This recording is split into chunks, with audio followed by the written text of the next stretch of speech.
नमस्कार, mid cap मंच में आप सभी का स्वागत है। मैं हूं हर्षदा सावंत। शुरुआत करते हैं इस वक्त की हेडलाइंस के साथ।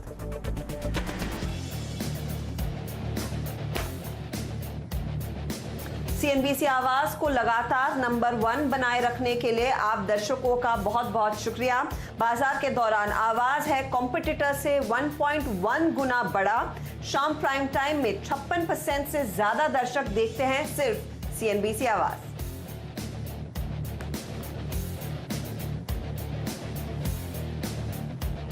भारतीय बाजारों में आज जून सीरीज की हमने देखी मजबूत शुरुआत, लेकिन सीमित दायरे में है बाजार।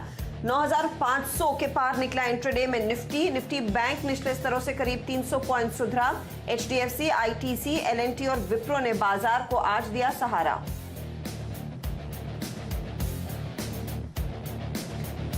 सीमेंट शेयरों में जोरदार एक्शन जारी। चौथी तिमाही में अच्छे नतीजों के बाद रेन इंडस्ट्रीज करीब 13% उछला। नतीजों के बाद हाइडेलबर्ग में भी दिखी खरीदारी।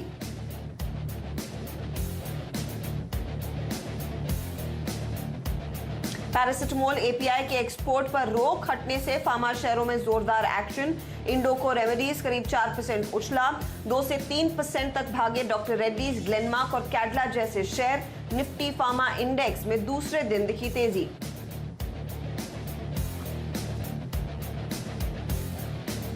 और आवाज के कॉल्स हुए सुपरहिट। कल का खिलाड़ी आज सेगमेंट में हेमंत का शेयर टायो रोल्स ने लगाई 18% की छलांग, तो आशीष का जैकपॉट सुब्रोस 6% भागा। पंड्या का फंडा आज डोर वेल्डिंग में 14% की दिखी तेजी।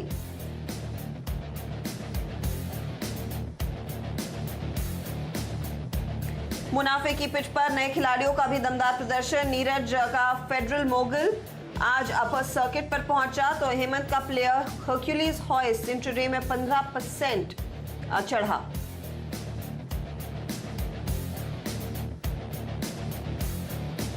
और देश में कोरोना के मरीजों की संख्या 1,65,000 के पार। 70,000 से ज्यादा लोग हुए रिकवर। अब तक 4,700 लोगों की मौत।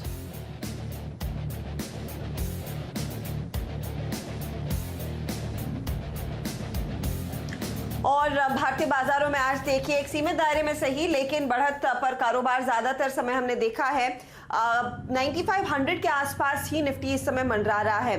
हल्का सा डाउन टिक आपको दिखाई देगा निफ्टी पर, लगभग 5 पॉइंट नीचे।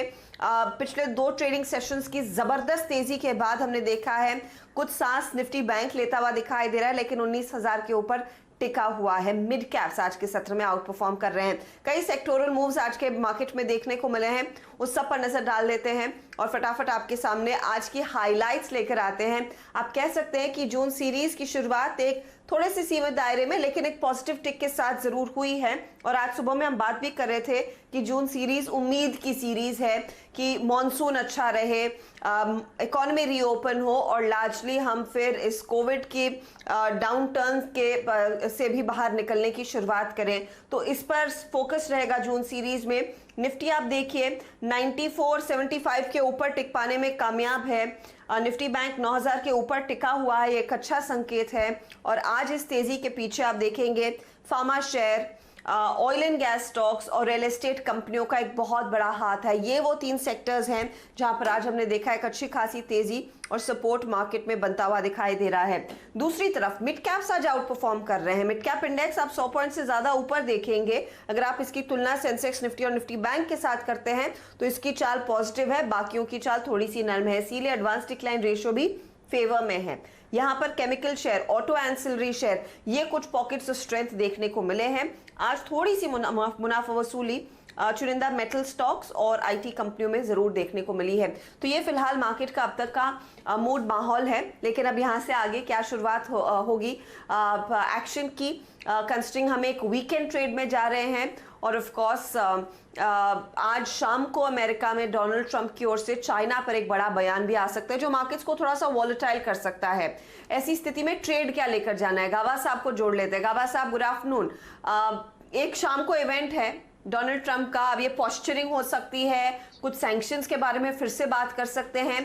तो क्या ऐसी स्थिति में आज क्या आपको लग रहा है तेजी की पोजीशंस ओवर द वीकेंड आप कैरी करेंगे या फिर जो भी प्रॉफिट है बुक करके जाएं? अब तक तो स्ट्रेंथ नजर आता है। Good afternoon to you. मुझे वीकनेस नजर नहीं आती। 9400 फ्यूचर्स में बहुत ही स्ट्रेंथ दिखाई देगा। मैंने बहुत कोशिश की, शायद वहां पर टूटेगा, नहीं टूटा, तो वहां पर स्ट्रेंथ संकेत दे रहा है। अगर 9400 में स्ट्रेंथ है फ्यूचर्स में, तो मेरे ख्याल से घर ले जाने में लॉन्ग पोजीशन कोई नुकसान नहीं है, क्योंकि अप ट्रेंड है। कल जो था एक एफएनओ एक्सपायरी का माहौल था, लेकिन अब भी आज 9400 फ्यूचर्स में होल्ड कर रहा है। तो मेरे ख्याल से ये कोई गुंजाइश, मेरे ख्याल से अपमूव ऑन है। मेरे पास दो स्टॉक है, दोनों ही ऑन द लॉन्ग साइड। एक है भारत फोर्ज, यहाँ पर मुझे लगता है कि अपमूव है। टारगेट ऑन द अपसाइड को 325 के हैं, स्टॉप होगा 304 का। और दूसरा जो स्टॉक अच्छा लगता है फार्मा क्षेत्र से, वो है करीब सन फार्मा। इसका टारगेट मुझे 475 500 नजर आता है। आते दिनों में स्टॉप होगा 460 का। तो सन फार्मा और भारत फोर्ज दोनों ही में तेजी नजर आती है। तो सन फार्मा और भारत फोर्ज में लॉन्ग की पोजीशन ऐड करके चलेंगे, ये गाबा साहब की राय है।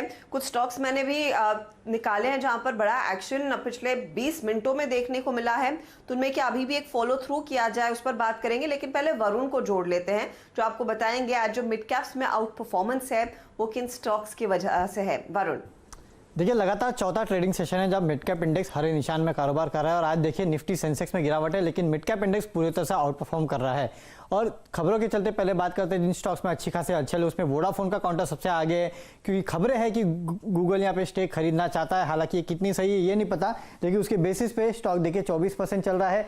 ब्रोकरेज हाउसेस की तरफ से IEX को एक थम्सअप दिया गया, 195 का प्राइस टारगेट जेफरीज ने दिया। स्टॉक में तेजी है। फेडरल बैंक कल नतीजे आए, लेकिन ब्रोकरेज हाउसेस इसको ठीक ठाक कह रहे हैं। स्टॉक में देखिए आज करीब 4% के आसपास की तेजी देखने मिली। आज जो नतीजे आए हैं, इनफैक्ट कल मार्केट बंद होने के बाद जो नतीजे आए हैं, उनका इंपैक्ट कुछ स्टॉक्स में देखने मिल रहा है। सीएट देखिए बेहतरीन नतीजों के चलते इस काउंटर में तेजी है। इनफैक्ट इसके चलते पूरा जो ऑटो एंसिलरी में खासकर टायर स्टॉक्स है उनमें तेजी देखने मिल रही है। रेन इंडस्ट्रीज भी नतीजों का इंपैक्ट 12.5% की तेजी, लेकिन लुपिन नतीजों के बाद करीब 1.5% के आसपास की गिरावट दिखा रहा है। सेक्टर स्पेसिफिक बात करें तो सबसे पहले तो फार्मा सेक्टर है, जिसमें लगातार तेजी का सिलसिला आज भी जारी है। सभी काउंटर्स में 1.5 से 2% के आसपास के गेन से। इसके अलावा ऑटो एंसिलरी को देख लीजिए, ऑटोज में तो दिग्गजों में तेजी है, लेकिन ऑटो एंसिलरी में अगर आप देखें तो Sundaram fastener, endurance technologies, Minda industries, Exide को देख लीजिए, 3 से 8% के आसपास की तेजी आपको अक्रॉस ऑटो एंसिलरी काउंटर्स देखने मिलेगी। इसके अलावा जिन काउंटर्स में तेजी है उसमें काफी हद तक रियल एस्टेट काउंटर्स है। ओबेरॉय रियल्टी को देख लीजिए, GMR इंफ्रा चला है करीब 8.5% के आसपास के गेन से। IDFC फर्स्ट बैंक को याद रखिए, नतीजों के बाद लगातार ये काउंटर तेजी दिखा रहा है। आज देखिए 11.5% के आसपास के गेन से, और HPCL भी पीछे नहीं है, करीब 6% के आसपास के गेंस के साथ ये भी ट्रेड कर रहा है। लेकिन कुछ काउंटर्स ऐसे भी है जहां गिरावट है, उसमें बंधन बैंक के पिछले कुछ दिनों अच्छा चला था, अब मुनाफा वसूली है। सेल का भी वही हाल है, 1% की गिरावट। पेज इंडस्ट्रीज और ऑटो पैक तो वैसे तेजी में है, लेकिन अशोक लेलैंड को देख लीजिए, करीब 2-2.25% के आसपास की गिरावट यहां देखने मिल रही है। तो सिलेक्टिव काउंटर्स है मिड कैप्स में जहां गिरावट है, लेकिन लार्जली आज तेजी का दिन है। और ऑटो एंसिलरी को याद रखिए, यहां सबसे ज्यादा और अच्छी तेजी देखने मिल रही है।